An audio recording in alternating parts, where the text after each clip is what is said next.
Hey guys, it's Ryan here with HobbiesofaMan once again, and today we'll be doing our wrap-up video for the month of February. And, well, last time I took too long, so hopefully I'll try to be faster this time, but it really depends on how much I feel like talking at the moment, right? And how much I have to say about each thing, right? So, hopefully I can control myself and talk less than usual. So, yeah, let's get started here. Let's start with the film segment. I watched Percy Jackson Season 1, Reacher Seasons 1 and 2. And I already talked about these shows previously, so I don't really want to mention too much about them. But Percy Jackson was a little bit disappointing for me. It actually, like, it's not bad, but it just didn't work for me the way that I was hoping it would. And partially, I'm not watching the Avatar show right now because I feel like it's going to feel the same way as the Percy Jackson show, right? And I don't really need to go through that twice. But I might end up watching it, you know, if my roommates feel the need to do so, and I want to watch it with them, right? But I don't know. In terms of Reacher, I thought it was a phenomenal show, both seasons. I want another season. I hope it comes out soon.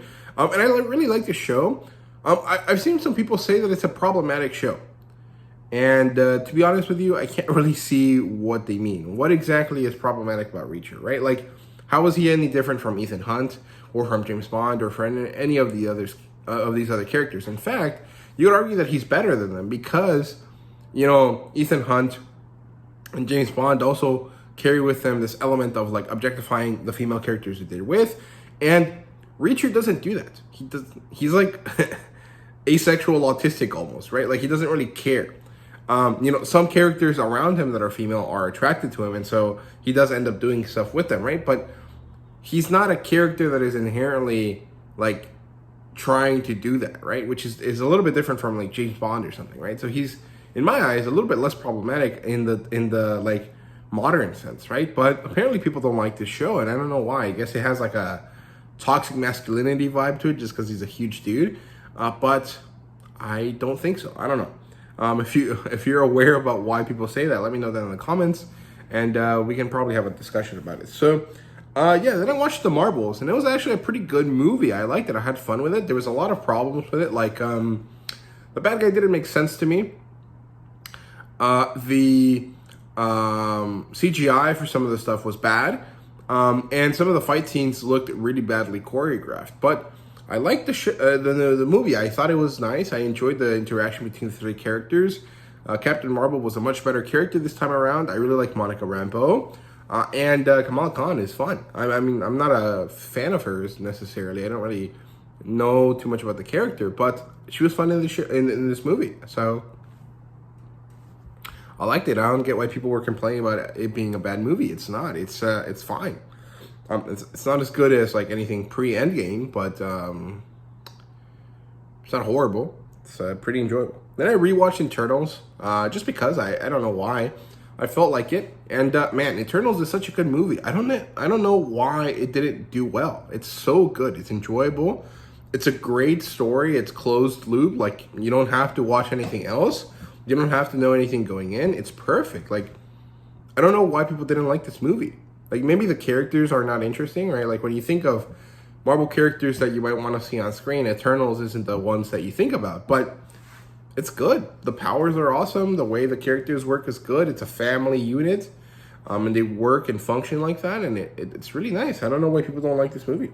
I watched Pacific Rim again, and man, I love this movie every time I watch it. There's something like super amazing about it. Like it is a pretty middle of the road movie, right? Like in terms of like what it is, but what it is executed so well that it works phenomenally, right? The music is so memorable. The images that come with the movie are so awesome. It looks so cool. It homages a lot of stuff from mecha anime and kaiju movies, and just looks great. Like it's awesome. It makes you feel cool, right? You know, when Riley says, you know, Jaeger, you become the storm, or you can beat the storm, or whatever it says, like that is so hype. That is so cool, right? You know, and the emotional crux of like, you know, the sacrifice at the end of the movie is good. Like, it's just a great movie. It's also like 20 years old at this point. No, less, like 15 or 18 years old at this point. I can't remember exactly how long. I think it's like 12 years old, right? Something like that. and the CGI in it looks better than modern movies, and I think that that's crazy. Like the Jaegers look real, like they don't look CGI, right? Like they don't look fuzzy at the edges. They look so solid. It's so awesome. Very good. And then I watched Blue Beetle again, and I don't know why I was on this kind of like, you know, action movie stint, and it's a fun movie. It's great. I really enjoy it. I think it's fun. I just really like it because of the Kamen Rider vibes that it has, and the fact that it's like a Hispanic kid, right? Like I'm like, oh, a Mexican Kamen Rider. That's awesome. Like that works so well for me, right? Some of the ways that they handle the characters is not necessarily in line with what I think of like the Mexican immigrant experience, although it definitely is true to like a certain group of people, right? I just don't fall under them, and so a little bit of it, of the like the representation stuff, is a little bit grating on my experience personally, right? It's like it doesn't align, so I get a little bit upset about it, but everything else is perfect. Like it works really, really nicely. I really liked it. And then we have Dusk Till Dawn. This is a Quentin Tarantino movie. I don't like Quentin Tarantino movies, to be honest with you. Like, I understand they have like cultural significance because people seem to really like them because they're so weird, but they're just really odd. Like, I don't like what they are. Like, it has this element of like malicious absurdity to it, I guess is the best way that I can word it. And I don't necessarily like that. However, this movie, Dusk Till Dawn, was pretty fun. Like, it was a ridiculous, like, 80s, 90s, pulpy, like, vampire movie, right? And it was fun. Like, I did enjoy myself with it, right? But it took too long to get to the vampire stuff. And then when it did, it was kind of weird. But I liked it. I thought it was good. It's crazy that George Clooney was in it. I was like, why would you waste your time with this, right? Like, you're the only superstar here. Everyone else is like, you know, second or third rate, or, you know, the actual director of the movie. So why? However, I understand why people like this movie, and it's not because of anything about the movie. It's actually just because Salma Hayek does like a striptease dance, right, in the middle of it, and it's phenomenal. But it was fun. I liked it. I think it'd be a fun, like, Halloween, you know, tradition to watch this movie because it's so ridiculous. But it's fun. Then I watched the David Lynch Dune movie. There was a 40th anniversary showing at one of my local theaters, and I went with my roommates, and it was bad. It wasn't horrible. Like, if you think about it, the first hour and a half of that movie is more or less about the same as the new Denis Villeneuve movie, right? The problem is that when it gets to that 1 hour and a half mark, and it moves away from, you know, what we've already seen in the new Dune movie, it like speeds up. It like goes warp speed, and it tries to cover the rest of the book in like 30 minutes. And obviously that doesn't work because the second half of the book is where all the good stuff is, right? Like all of the interesting stuff that is like sci-fi epic stuff is in the second half. And so the movie loses you because it's like, why, right? But the first hour and 30 minutes are pretty good. Like you would like this. You think, okay, this is just like Star Wars. It has that kind of like old school vibe to it because, you know, it is old school. And they made some things that just didn't work. Like they became Roblox characters when they introduced the shields, the personal shields, and that looks bad, obviously, because of the time period. But I appreciate the effort, right? I appreciate what they tried to do, and I really appreciate the like retro, like sci-fi vibe that it has, because it does have this like old school vibe to it because it is, you know, 40 years old. That is kind of missing from modern sci-fi. So I really liked it. I thought it was good. Like that aspect, right? But the movie itself is a subpar movie. Like the first hour and 30 minutes is really boring, right? Especially if you're already a fan of the movie and you know what's going on and you're aware of like what is happening. It's kind of boring because it's like the least interesting way of presenting the elements of the story. And then it just like derails completely, right? But, you know, it is what it is. And then we watched True Detective Season 4, right? I watched this with my roommate, one of my roommates. And I initially really liked it. I thought it was cool. I know it doesn't have anything to do with the other True Detective series because it's like an anthology season. And I know that it's kind of not in the same trajectory as all the other ones. This one has a lot of supernatural elements. But I actually liked it because I watched a lot of TV with my parents, right? And especially during COVID. And a lot of the things that we ended up watching was European shows, right? And a lot of the European detective and cop shows that they have that my dad really likes have like a magical realism or a supernatural element to them, right?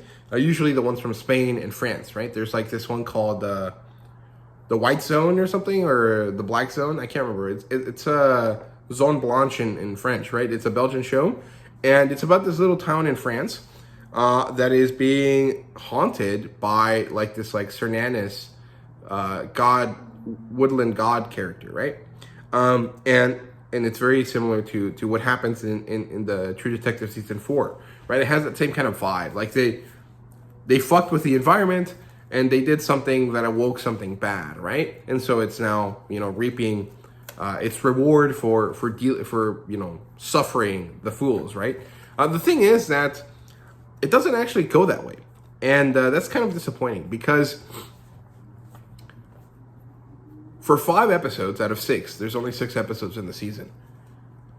I was like, okay, there's gonna be like an alien that they woke up that was in the ice, or there's gonna be like some like ancient Inuit god or something that's gonna show up and start killing people because they're fucking with its environment. But no, it just like all of that poofs away, it disappears, and it's like, oh no, it was just some shitty old ladies that wanted to take revenge on these dudes for being assholes. And we're gonna let them do that, and we're not gonna care, even though the whole season was about trying to find out who killed these guys. And when you do, you don't do anything about it.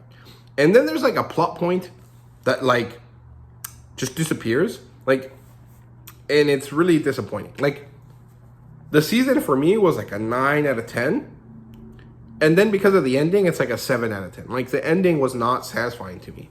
There were some really interesting like plot twists and character development moments that happened at the end of the season, but the conclusion was not satisfying to me. Like I feel like it should have been a supernatural thing. It could have been an alien or a god or witchcraft or a cult or something, but they chose not to do with any of that. And so every moment of supernatural elements that was in the first 4 or 5 episodes felt wasted and useless, right? Because of the way that the story ends. And so it's kind of upsetting, right? So, yeah. But that's it for that. In terms of novels, I read quite a few, actually, this month. I didn't expect to. So, I didn't read Outlander because when it comes to my reading time, usually when I end up reading novels, it's when I'm at school, right? I'm in between classes or during class breaks or during class, actually. If it's something that I already know that I don't need, to review, I just put on my novel and I start reading on my iPad while I wait for the professor to get to something new, right? And when that happens, it's hard for me to like actually use real books, which is the way I have Outlander, and so I didn't get to read it. But I did read other stuff. So I started reading Cradle. I read Unsold. I loved it. Immediately started reading the second book, which is Soul Smith, and then finished it, loved it, and then I immediately went into Black Flame. And I think I have reviews for all 3 of these books already, so I'm not going to really spend too much time talking about them, especially because I want to do a video that is just like chatting about my feelings about Cradle so far before I start getting into book 4, since like the first 3 books are basically one arc, right? And I loved it. I think it's really fun. It's not the best thing ever. Like there is definitely issues with it, and maybe the way that the story is written is not as exciting as it could be. But I really loved it. I thought it was fun. It reminded me a lot of Naruto and of anime and manga. And it was great to have that in book form, where it wasn't a light novel, because light novels, especially the ones that are popular in the US, which are basically all the isekai ones, don't really feel like epic fantasy manga the same way that epic epic fantasy manga feels like, right? Like Naruto has a very distinct feel that is only like captured by other things in that same kind of genre, right? And light novels don't really manage to capture that, especially because most of them try to be like RPG, like medieval Europe type settings, and that's kind of boring, right? But Cradle manages to capture that same feeling of like cool, epic Asian world building that Naruto gives me. And then it gives you this whole kind of like other thing that I really love, and it's really great, and I love it. I think it's awesome. I really enjoyed my time with Cradle this month, right? So yeah, and then because Cradle was so cool, and I wanted to look into other lit RPG and cultivation novels because I kind of had a resurgence of love for it. Because basically I was kind of bored of light novels. And so I was bored of the lit RPG, game lit type genre. And then Cradle kind of reawakened that, although it's not either of those. It's actually just generic progression fantasy or cultivation, but it's like linked. They're like intrinsically connected in some way, right? I ended up checking out The Wandering Inn, and I read the first 2 books. I think the first one is just called The Wandering Inn. The second one is Fays and Fairies or something. I didn't mean to finish the second book this month, but I somehow ended up doing so. And I have not done a review for either of them, so I'm going to talk about them a little bit here. But I love The Wandering Inn. I think it's so phenomenal. It's great. It's wonderful. It's so fun to read. It's so easy to read. I love that it's free. I don't have to buy the book, although I can. And actually, I think I will at some point buy, either the digital editions or wait until there's a restock of the physical edition for the first volume, just because I want to own one of these books, right? And it's so fun. It's great. I love the main character, Erin. I think she's awesome. I really love that she doesn't immediately become like a psycho murderer. Like, she's actually rather upset about the reality of this world, the fact that you have to kill so much to survive.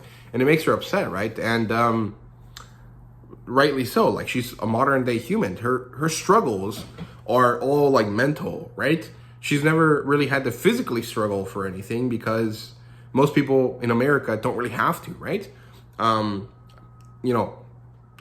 That's like average, right? She's like a middle class person, right? So she doesn't really have to do that. And so she comes to this world that's kind of medieval esque, right? And maybe just right before the Renaissance kind of era. And she's like, fuck, everything's trying to kill me and I have to kill to survive. And she feels bad about it. And I think it's a great kind of thing. And she takes over this inn that was abandoned. And she lives in a city where there's no other humans. So she experiences racism. And she has to deal with that the best she can. She does a really good job. And she becomes part of this community. Eventually, they accept her. And it's great. She has this like really wonderful energy about her that I really love. I think it's like hopeful, I guess. Like, Erin is the type of person that I would want to be friends with that probably doesn't really exist in real life, right? But she's like I can see shades of her in people I know, right? And you kind of want to be like her, I think, a little bit. And Wandering Inn is so expansive and sprawling and ridiculously large that it reminds me of, the Wheel of Time and One Piece. And I don't necessarily mean in the fact that they're similar or that I think they're on par with each other. I think they're all very good in different ways. But The Wandering Inn gives me that feeling of like wonder and adventure and like warm fuzzies that the Wheel of Time in the early books gave me, and that One Piece continues to give me, right? Plus, Erin is just such a like plucky dumbass that she reminds me of Luffy a little bit, right? They're completely different. Erin is not very similar to Luffy at all, right? She's not like actually stupid. She only acts a little bit stupid. Luffy is actually like a dumbass, right? But they give me like the same vibe, and I really like that. And I know that it's going to be blasphemous. Everyone that hears me is going to be like, what the fuck is wrong with you? The Wandering Inn is, worse than One Piece or worse than Wheel of Time. And there's no way that Luffy and Erin are similar. You suck. Your opinions are stupid or whatever. And I understand that. I do. But I can't help but feel like they fall into this bubble of characters that are immensely appealing to me that I can't really articulate why. And Aaron really fits into that, right? So it is what it is. All right, sorry for the kind of abrupt change here. So yeah, moving on to the comic books. I had a big list of comic books I wanted to read this month. Some of them are up there actually. The thing is that I didn't really get around to them because I was focusing on the Wandering Inn. I didn't leave myself room to finish reading Wonder Woman Volume 1, the George Perez one. And it also didn't leave me enough time to finish reading Witchblade. So I didn't finish reading them, but I did start them. The Wonder Woman one, it's an odd beginning. And there's I don't know, some things about the way that starts is not very clear to me. I read about 40 pages, which is 2 or so issues. And basically, the goddesses and Hermes make the Amazons, right? As a way to provide humanity with another group of people in order to help them and also to basically maintain power through worship, right? If you create these people and you make them intimately aware of the fact and you make sure that they continue to believe in you, you will always have worship, and so you as a god will always stay powerful, right? At least to an extent. Especially because humans are starting to not believe in them. And then the Amazons go to Earth and they become enamored by earthly desires, right? By things that Earth has. And so they kind of forget themselves a little bit. And then Hercules shows up and he just decides to, ruin the Amazons. That's the nicest way I can put it. And when the Amazons ask the goddesses for help, the goddesses are like, well, it's your fault, bitch. And they force them to retreat to paradise, right? To Paradise Island. I'm not sure I like that. I think that was kind of shitty. I don't think George Perez has been writing this at this point. I think it's a different guy, right? But that's the beginning of that story. And it's kind of odd. I don't like that interpretation. I think it's shitty because Hercules is obviously to blame. But the goddesses decide to blame the Amazons, right? It's fucked up. The other thing is that it feels like information is unclear sometimes. That doesn't need to be unclear. And I understand that that's how it was written at the time. But someone should go and fix that because it makes for a lesser reading experience, right? So, I don't know.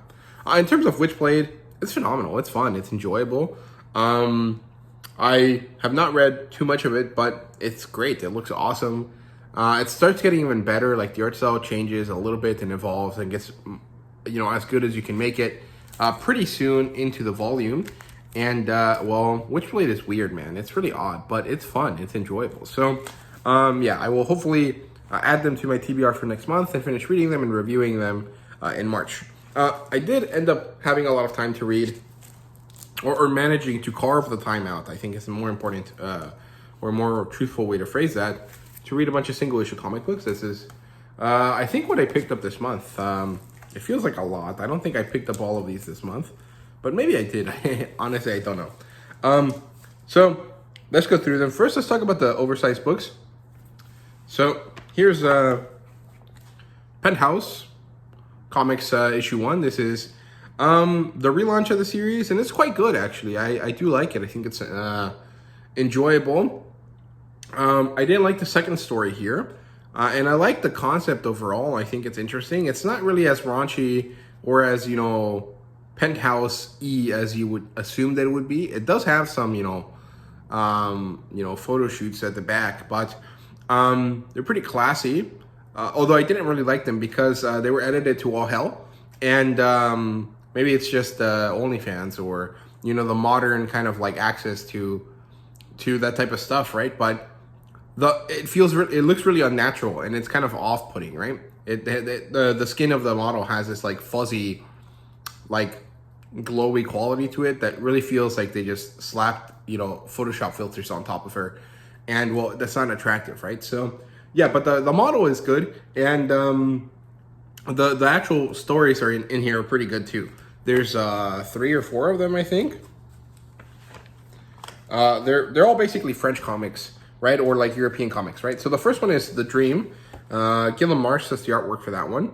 Then there's Gun Crazy. I don't know any of these creators, but I didn't like this story. It felt very counter to what this book is like about, right? Like, whether you admit it or not, Penthouse Comics is like for dudes, right? And the second story was about women killing men because they're shitty for being men, more or less. Well, there's more to it than that, but like, you know, you can boil it down to that maybe unfavorably. And that feels like it's counter to, you know, what this is, right? But at the same time, I understand that they're trying to market this as something that anyone can buy. And so they have to put stories in there that appeal to people that are not what you would expect the people to buy this would be, right? So it makes sense. I understand it from a business perspective, but I don't think it really works. The other 2 stories are good though. Let's see.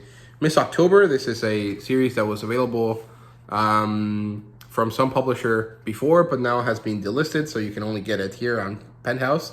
And then the last one is I Spit on Your Grave, which is also pretty good. And then there's 3 articles. One of them is about AI art and how it sucks. And then the other 2 are about adult films, right? And so you kind of expect that, but they're actually pretty interesting articles. I don't want to be one of those guys that's like, oh, I get, you know, skin mags for the articles, but, well, this isn't really a skin mag, and the articles are good, so it is what it is. Yeah, but I did a full review for this, so if you're interested in, you know, more in-depth thoughts, feel free to watch that. It's on the channel. Here's Blasphemous, number 1. This is the first distillery book I pick up. Distillery is this, like, basically they're trying to be like, you know, Franco-Belgian comics, but in America for, you know, American audiences. And it's a good idea, but I don't think it's going to work that well. And they have this like weird marketing strategy where like they only make a limited amount of digital copies, however that works. And you can trade them with each other or something. It's a really weird concept. I don't like it, but their stuff is good. Like what they release is interesting and cool and very European-esque. Like it doesn't really fit with like what you would expect from American comic books, but it's cool, right? So yeah, I have not done a review for this yet, but there really isn't too much to say. It's another Mirka Andolfo story. It brings in ideas of like Italian culture and you know, entertainment, and it's basically like The Boys, but instead of superheroes, it's like, you know, like singers, right? So it's not it doesn't sound interesting, but it is. It's fun, right? So yeah, and then I also read The Savage Sword of Conan, but the book is over there and I don't feel like getting up, so I'm not going to show it to you, but I already did a review for it, so just watch that instead. I got pretty mad about the fact that it's on newsprint, because like the way it was marketed was like, yes, it's on newsprint, it's a big win for the fans. And if you're a fan from 20 years ago, which I'm not because I'm only 24, and I've been saying that a lot this week, I understand that you're happy about that. But as a modern, you know, fan and someone that like is used to reading things on newsprint, right? Because all of the manga is on newsprint. I didn't like that the artists were using modern, very clearly like digital styles for their artwork. And it looks like at least the first story, which is the big story of the issue, was not made to be printed in black and white on shitty paper, right? Newsprint is shitty paper, whether you like it or not. And so it makes that first page and the first pinup as well, that first story and the first pinup, really muddy and ugly and very difficult to enjoy, because it's like, oh, okay, I know that there's a bunch of detail here and I know that I'm missing all of it because you chose to use this subpar quality material, right? But a lot of people have been happy about it. Like, you know, Stitch and Dogs, who's a buddy of the channel, friend of the channel, and also another YouTuber. I recommend you guys check out his channel if you're interested in Conan stuff. Has said, you know, if this was not in newsprint, it would have been a failure, it would have been bad. And I disagree, but I don't necessarily think that he's wrong. Like, if, like, Conan basically reinvigorated the love for the franchise and made so many people that stopped buying comic books get comic books again. And so you want to appease those old fans, right? And the best way to do it is by give them things that they're nostalgic for and that they are happy about.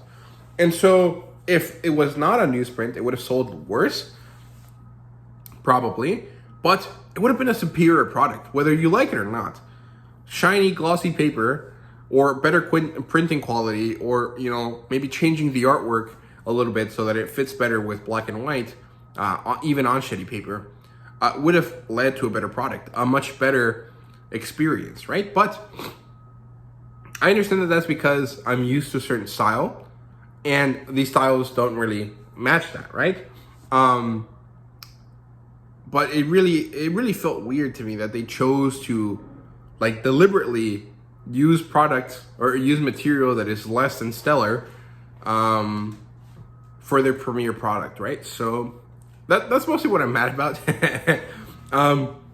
So yeah, but it's actually really good. Like, the comic book is good. The stories are good. The essays are good. The pinups are good. It's just maybe you might want to buy it digitally or buy both, right? I'm not going to do that. I'm going to continue to buy the physical copy because I like physical things. But if I find, you know, a digital copy for like $1, maybe I'll buy it, right? But since it's brand new, it's not going to be that. It's going to be $6 right now, or $7. So I'm not going to buy the digital version. But for the premium reading experience, as in, like, or actually not even reading, for the premium viewing experience, you should get the digital. For the premium reading experience, the physical is probably the best way to go because there's just something great about the tactile feedback, right? There's some issues with it.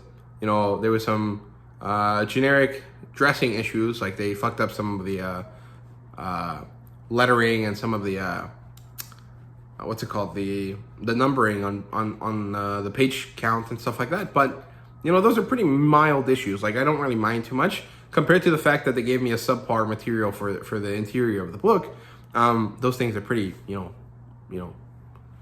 chump change kind of things, right? So yeah, I spent a lot of time talking about something I've already spent a lot of time talking about. So moving on, let's rapid fire here. So here's the Sheena Queen of the Jungle number 5. This is the end of the story. It was fine.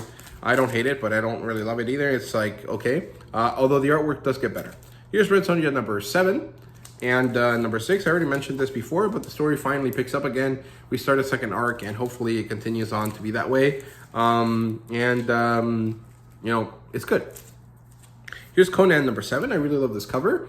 I don't love the artwork, although this is probably the best version of the artwork so far, because the coloring managed to stay away from a lot of those like orangey like tints to it, right? But we're basically over with this art group, so you won't hear me complain about the art anymore. So yeah, here's Blue Beetle number 6. I love this story. It's great. I love this cover. I think it's really cool. I was a little bit confused reading this, but I picked it up again and I understood what was going on now, so I'm happy about it. Here's Unnatural Order number 4. This is a really cool story. The artwork is very weird. It's not really my favorite, but it works really nicely for this story. It has this kind of like I don't know, it just manages to capture this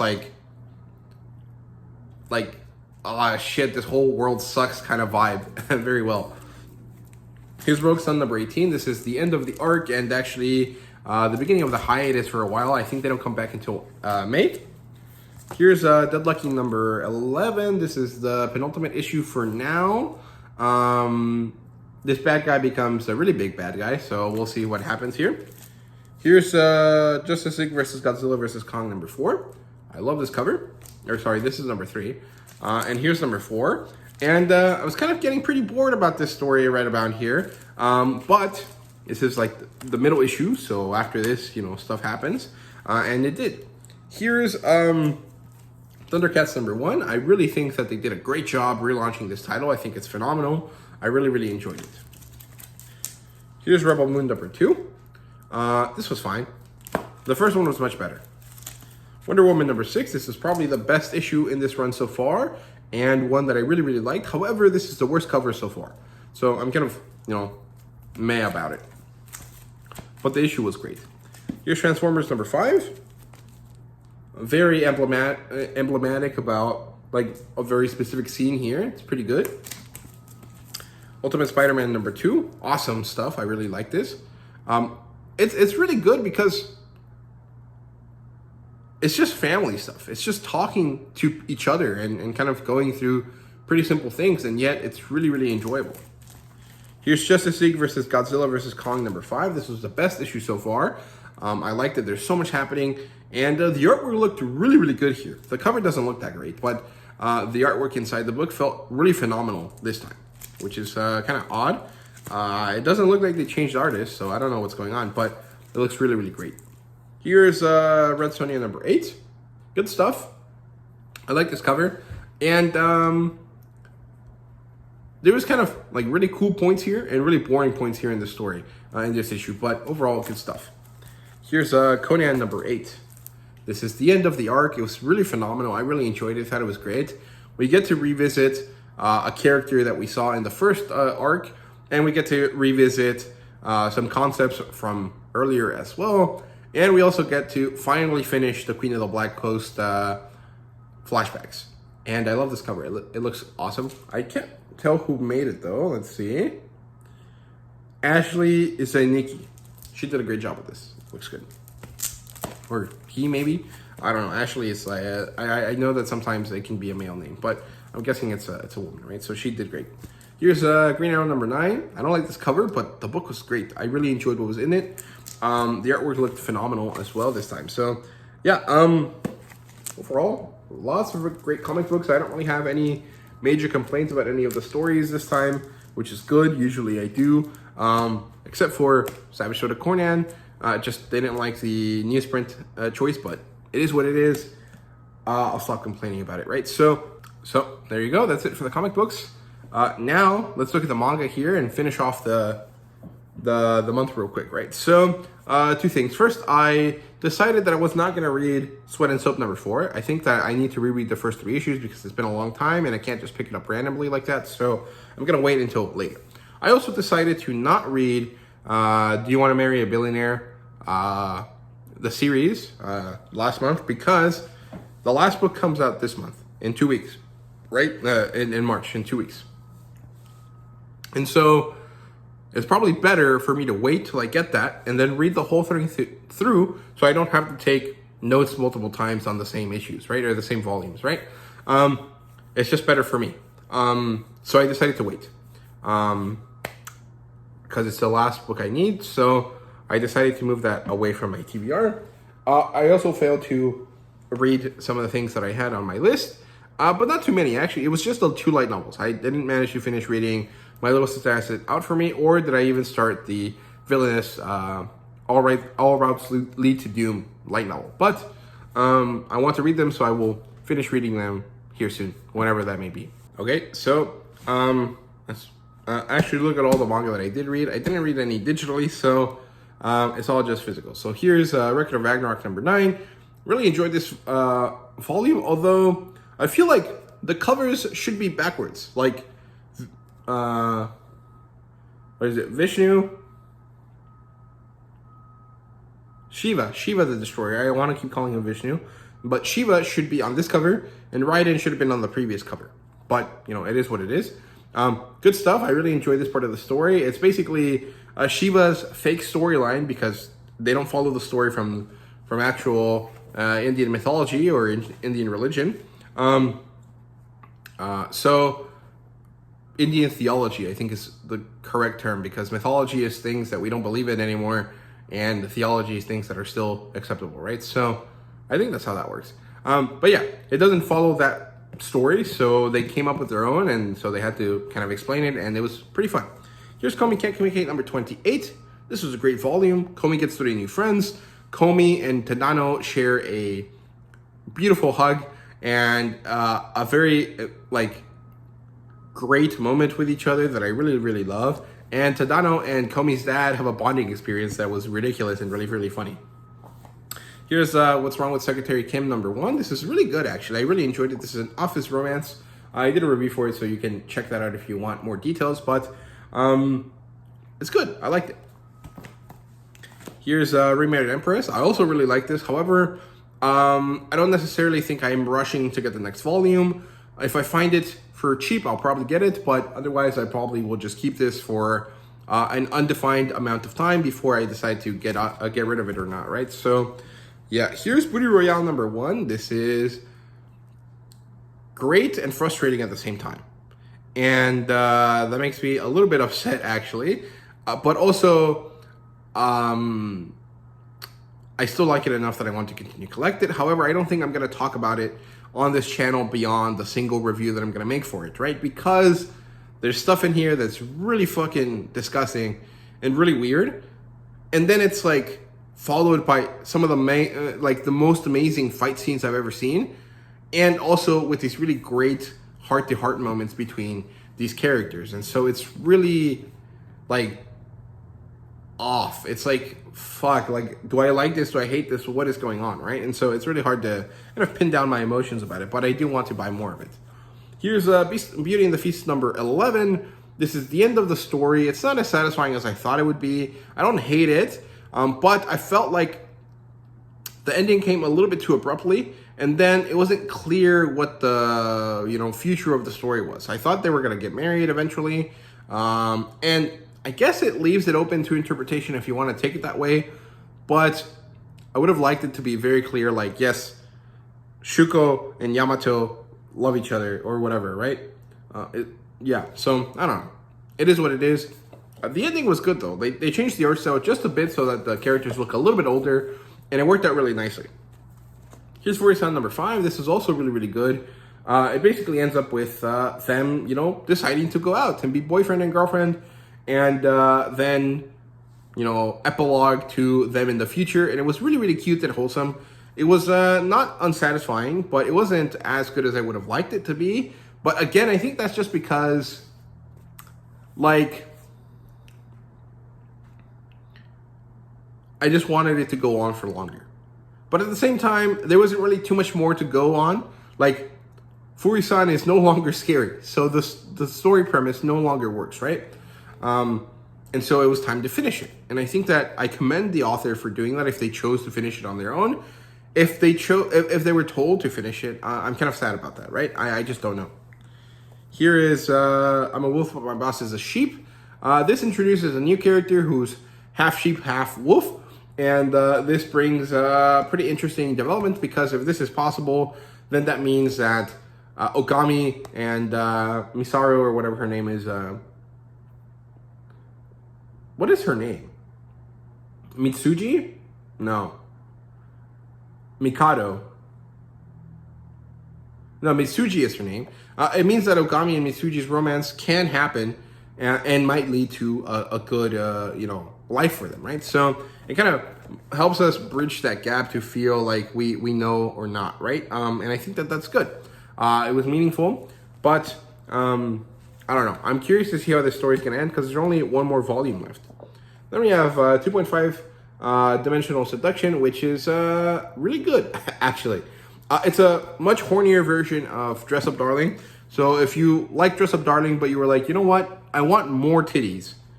This is the way to go. You get titties galore in that one. But I feel like it's handled less properly. Like, the concept is similar, but not the same.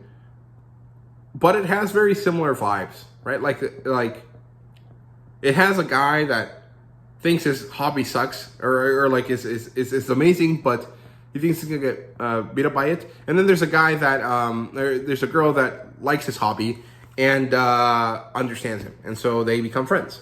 However, there's a third person introduced who happens to be a love rival for the main girl, and so I felt that was too fast, right? And that's different from My Dress Up Darling. And I don't hate it, but I'm not sure that I'm gonna like that relationship going forward, right? So I don't know, we'll see. And then there's Virgin Love, and this is gonna go on my unhaul pile because although I liked certain elements of it, I broadly think I'm not going to enjoy reading this going forward. The main character is pretty good. But she has like a big like dummy moment in this that bothered me a lot. And also, I feel like the introduction of this guy here, before they even get to the love house aspect of the story, was a big killer of interest in the story, because he is clearly the solution, right, to her problem. But she decides to not look at the actual solution and instead pursue like a stupid idea, right? So it is what it is. Here's solo leveling number 8. This ramped up really fast. Stuff is happening now. The nation class heroes, or whatever they're called, are starting to take interest in Jinwoo, and things are going to go down real soon, and I'm very excited about that. And here is a Blue Lock number 10. This is a great volume. I love this cover. I really like the little pop of color here for the chains, and I don't know. I've already read this. This is the second time I read this, and it's phenomenal. I love it. It's so great. And I can't wait for the next volume, which I should be picking up tomorrow.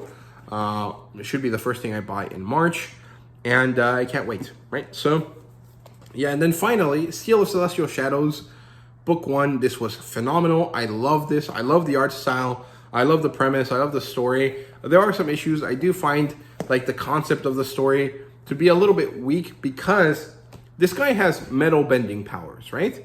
And because of this, they're uncontrollable. He doesn't have the ability to control them yet. And so swords don't work. And this is Edo period Japan, where everyone wants to have a sword and be a samurai, and he can't be that because he doesn't have the ability to use a sword, right? But this is treated as a curse, when in reality it's actually like an amazingly good tool for him, right? Because he can still use a wooden bat or a bokken or a stone spear or something, and still fight, but people can't hurt him because their swords automatically crumble when they're near him, right? And so, if anything, he should be the best warrior of this era of Japan, but because he's too stupid to realize that, and because of the society that he's in, his power, which is immensely useful in this time period, becomes stupid or bad, a curse, right? And I think that that's, to my eye, feels really dumb. It feels very forced, right? But otherwise, it's great. It's a phenomenal story, right? So, yeah, there you go. That's my wrap-up video for this month. Let me know what you thought. Let me know what you guys read this month. What did you enjoy the most this month of your reading? And sorry if I complained a lot. I didn't mean to, but there's a lot of things to complain about. So, yeah, thank you guys so much for watching. I hope you guys enjoyed it, and see you guys later.